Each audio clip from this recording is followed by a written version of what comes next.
Bonjour, nous sommes le mercredi 16 novembre 2022 avec une météo qui semble froide, plus froide que l'accoutumée.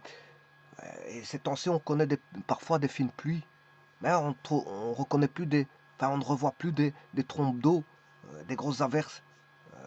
Mais en tout cas, on a des fines pluies qui tombent et qui se dispersent au sol. Donc ça donne quelque chose de léger, des pluies légères, on va dire. Bon, quand il fait humide, bien sûr, hein. Mais sinon, ici, on est plus dans une question qui revient vers le froid. On s'approche de l'hiver, et donc on commence à reconnaître voilà, une certaine froideur d'automne, de fin d'automne. Parce qu'on est presque bientôt en hiver. La période d'hiver hivernale s'approche à grands pas. Alors, bien sûr, on demande dans ces cas-là de bien s'habiller pour sortir, bien sûr, de porter des vêtements chauds. Pourquoi pas deux pulls, pourquoi pas un manteau à plumes, etc. pour les petites sorties. Donc il faut s'habiller chaudement. Quoique une personne ne perçoit pas euh, le froid d'une personne à l'autre. Les personnes ont chacun leur perception du froid, notamment ceux qui possèdent un peu plus de graisse. Ben, la graisse joue un rôle de protection, jusqu'à un certain degré bien sûr, et la graisse joue un rôle isolant. Bon, protection contre les chocs, hein. Bon, certains chocs. Et il joue le rôle d'isolant. Isolant, c'est-à-dire bah, la personne est capable de sortir quand il fait froid, par exemple en torse nu. Parce que bon, elle est un peu plus chaude elle a un peu plus chaud qu'une personne qui est euh, moins, on va dire, euh, qui possède moins de graisse. Alors ici, je veux voir la résolution des triangles. Et donc, la résolution des triangles quelconques, hein. Attention, ici je suis dans les triangles quelconques.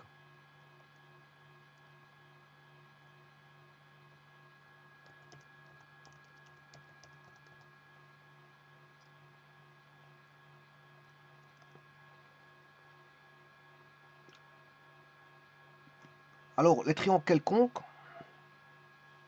c'est une généralité.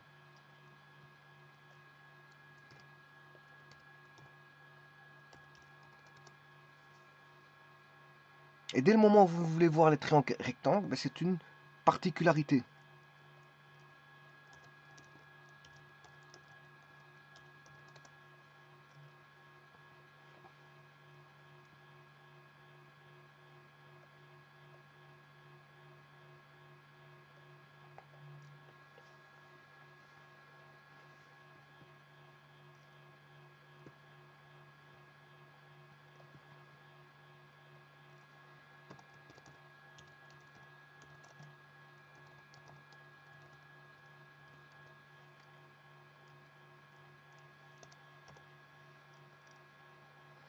Alors, on demande quoi dans les problèmes de résolution des triangles? C'est de déterminer le triangle pour pouvoir le dessiner géométriquement.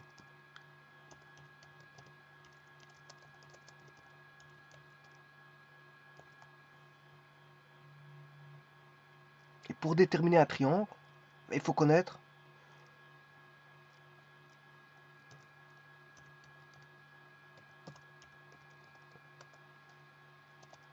ses trois côtés, ses trois angles.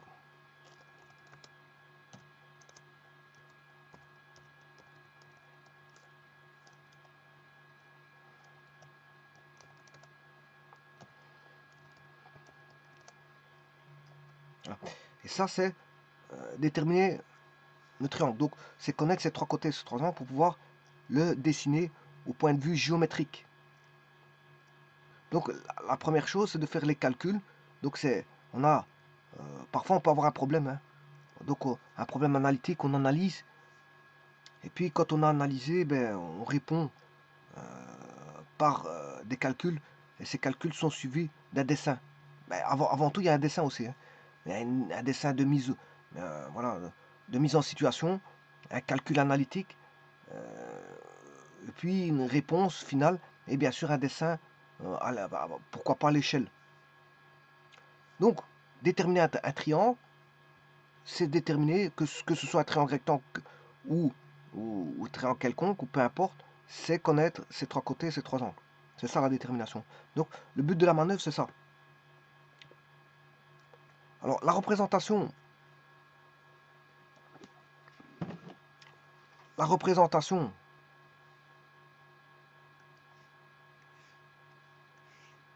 du triangle, la voici.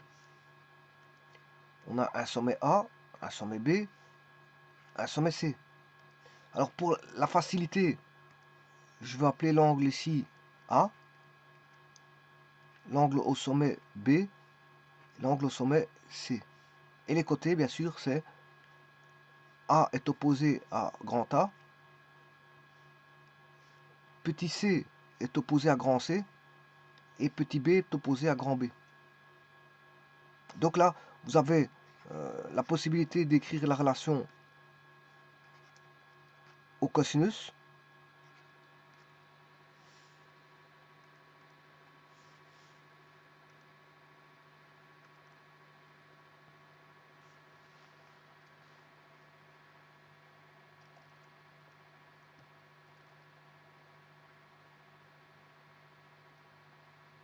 Vous pouvez écrire la relation au cosinus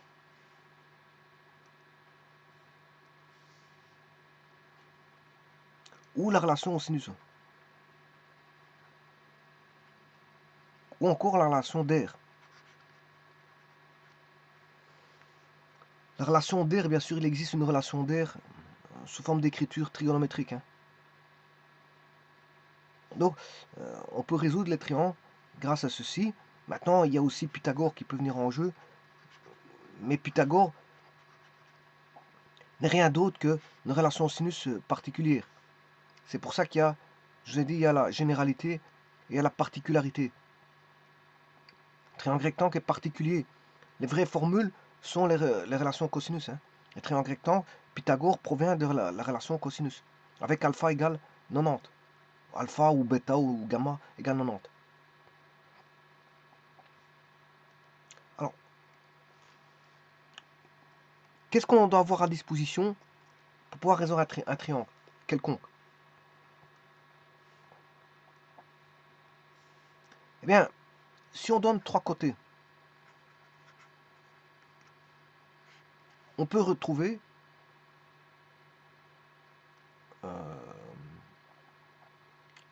les trois angles. Ça, il y a une vidéo qui a déjà été faite là-dessus. On peut donner deux côtés et un angle adjacent. Ou deux côtés. Bon, un angle adjacent, je vous rappelle que, si par exemple, on vous donne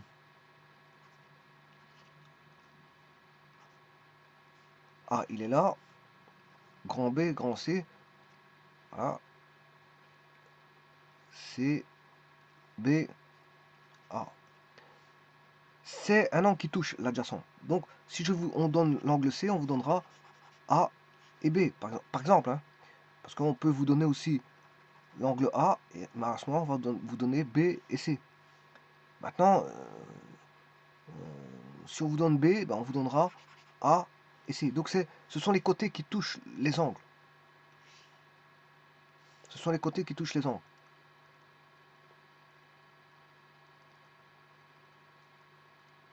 Et donc là, une fois que c'est fait, ben, on peut trouver par la relation. Oui, il y a encore la relation au triangle, parce qu'il y a la somme des angles dans un triangle fait 180 degrés. La somme des angles dans un triangle fait 180 degrés. Il faut tenir compte de ça. Donc la relation cosinus, Pythagore, sinus, l'air, etc. On s'est trouvé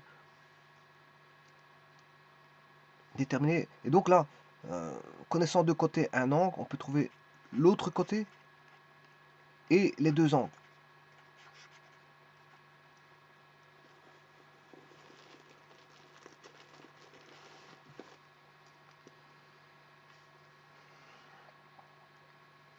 On peut donner deux côtés et un angle non adjacent à un des côtés. Bon, bon, je peux dire un angle non adjacent à un des côtés ou un angle adjacent à un des côtés, c'est la même chose. Pourquoi? Ben, parce que si vous faites ça, A, B, C, A, B, C, ça devient tout petit là, B, A, C. Supposons que je donne A et un côté non adjacent. Ben, le côté non adjacent, c'est C. Mais comme on donne deux côtés, j'ai pas le choix. Soit on donne B, ou soit on donne A. Et ces deux côtés touchent l'angle. Donc, il y en a un qui est adjacent. Donc il y en aura un, C n'est pas adjacent à A. Non, on devra me donner B ou A. Et si on me donne B ou A, ben, celui-là il est adjacent à l'angle. Donc dire on donne un angle adjacent à un des côtés, ben, c'est dire qu'on donne un angle non adjacent à un des côtés. Voilà, donc on donne un angle adjacent à un des côtés, voire on donne un angle, c'est la même chose de dire on donne un angle non adjacent à un des côtés. C'est la même chose. Parce qu'il y a trois côtés, d'office il y a deux côtés adjacents. Ben, si on donne deux côtés, ben, il y en a forcément un qui est adjacent et l'autre pas. Puisqu'il y en a un qui n'est pas adjacent. Puisque je donne un angle non adjacent ici. Et donc, en faisant ça, ben, on peut déterminer le troisième côté et les deux autres angles. Alors maintenant, si je donne trois angles, ah, ça c'est un cas de figure particulier. Ben, c'est indéterminé ça. Pourquoi? Parce que indétermination fait que pour trouver les trois côtés, ben, il y a une infinité de triangles.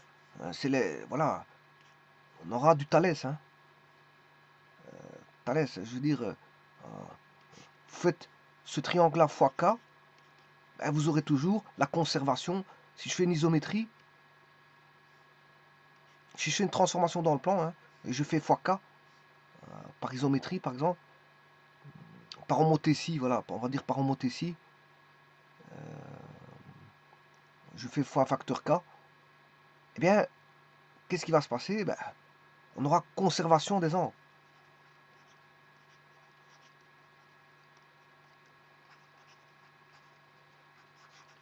Et les côtés, ben, les côtés vont être démultipliés par K. Les nouveaux côtés, les images, les nouveaux triangles, A'B', A'B', C', ben, il va être démultiplié par K. Et mais les angles sont conservés. Donc ça veut dire qu'il y a une infinité de triangles possédant un angle alpha, bêta, gamma. Donc ici, trois angles, ben, c'est indéterminé, on peut trouver une infinité de triangles possédant ces trois angles. Voilà. Maintenant, on va en revenir à... On peut donner maintenant deux angles et un côté. Et là, on peut trouver le troisième angle, le troisième, et on peut trouver les deux autres côtés. Et voilà, et cette vidéo va concerner justement ça. On donne deux angles et un côté. Alors comment trouver le... Ça c'est possible, trois angles c'est pas possible. Mais donc les possibilités c'est ça. On donne trois côtés, deux côtés un angle adjacent, deux côtés un angle, voilà, non adjacent, mais il sera quand même adjacent à l'autre. Ici, quand je dis deux côtés et un angle adjacent, c'est aux deux côtés. Hein. Un angle adjacent, il est adjacent aux deux côtés. Hein. Normalement, je devrais dire aux deux côtés. Voilà, pour être plus précis. Alors, on peut donner deux côtés et un angle. Alors, à ce moment, on a un angle adjacent à un des côtés. Trois angles, c'est indéfini. Voilà, c'est indéterminé. Hein. Trois côtés, on s'est trouvé. Voilà. Et maintenant, je vais faire deux angles à côté. Et comment faire pour trouver deux angles à côté? Ben, c'est ce que je vais voir ici, dans cette vidéo.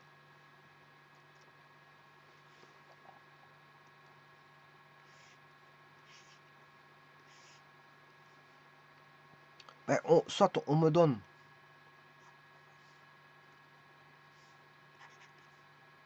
A et B. Donc on peut me donner AB. Voilà. On peut me donner, alors AB, je peux avoir A. AB, je peux avoir B. Et AB, je peux avoir C.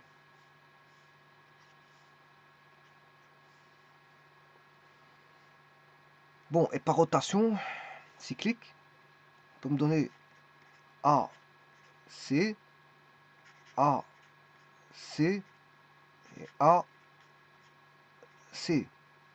Et là, je vais chercher A, B. Enfin, on peut me donner ABC, c'est ça que je veux dire. Et dernièrement, on peut me donner B, C, BA et B. Bon, ici, j'ai fait une bêtise. Oui, c'est AB, AB, BC, c'est BC. C'est toujours BC.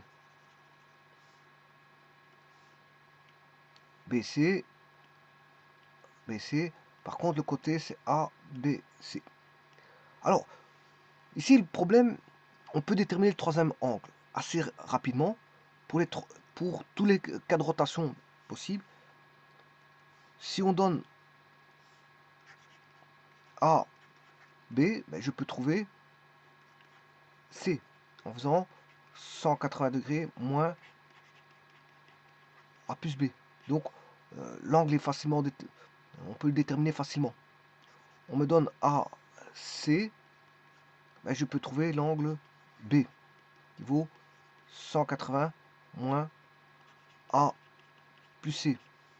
Et si on me donne B, C, je peux trouver l'angle A, B, AC. Je peux trouver l'angle A qui est égal à 180 degrés moins B plus C. Voilà. Donc maintenant on connaît trois angles. Et maintenant je vais chercher la relation au sinus.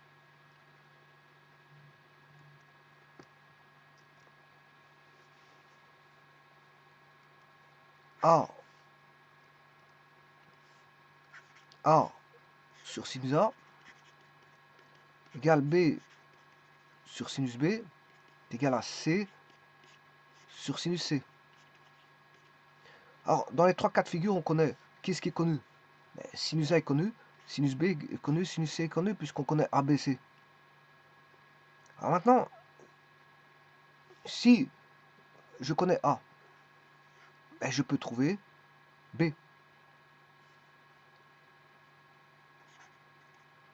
Si A est donné, eh bien on aura que voudra B. Eh bien, B vaudra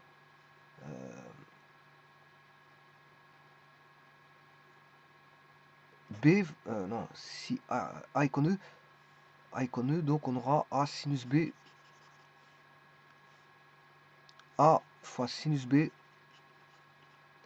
sur sinus A. Si A est connu, on peut trouver le C. Le C, c'est A fois sinus B sur sinus A. Maintenant, si B est connu, ben, tout va se faire en fonction de B. Vous pourrez chercher aussi bien A que C. Et si C est connu, on pourra trouver A et B en fonction de C. Donc c'est chaque fois des rapports de sinus. Donc le A, connaissant le B, c'est sinus A sur sinus B. Sinus A sur sinus B. Et si vous avez compris la manœuvre, si vous voulez un petit peu conjecturer tout ça,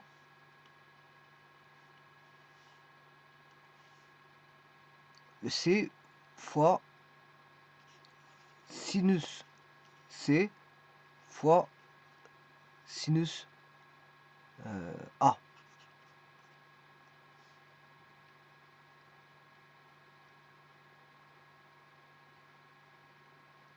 Idem pour l'autre là-bas. Par contre ici il y a un petit problème. C, ce sera sinus C.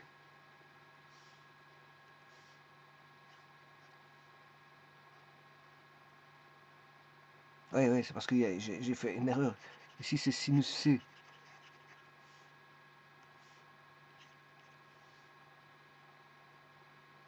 Donc on aura bien B, A sur B, sinus C, voilà. Et là tout est retombé dans l'ordre. Il y avait une petite erreur, voilà.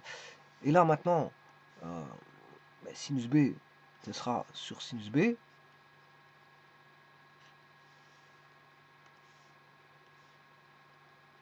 B sur sinus C. Là on aura sinus C, sinus B. Et là on a déterminé tous les côtés. Les deux autres côtés. Par les relations sinus.